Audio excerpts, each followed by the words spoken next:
Қайырлы күн достар, марафонға қош келдіңіздер. Мен өте қуаныштымын сіздерді көргеніме. Барлық фокустарыңызды сабаққа арнаңыздар. Тыныш жерге барып отырыңыздар. Тапсырманы орындау міндетті, егер нәтиже шығарғыңыз келсе. Ал ендеше кеттік. Бүгін бірінші күн. Тапсырма қалай болады? Таргет дегеніміз не? Қанша табыс табасыздар, және де бізге қандай соткамызға приложениелер жүктеу керекпіз, инстаграмымыз қандай болу керек, чтобы клиенттің көңілінен шығу үшін. Ал ендеше кеттік, бисмилля бастаймыз. Таргетологтарға ең керек приложениелер осылар, қараңыздар. Бірінші реклама, яғни таргет жіберуге қажет.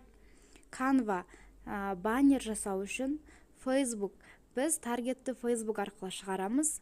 Instagram, егер сіздің өзіңіздің дамытуға жеке брендіңіз немесе кез келген кәсібіңіз болатын болса, Instagram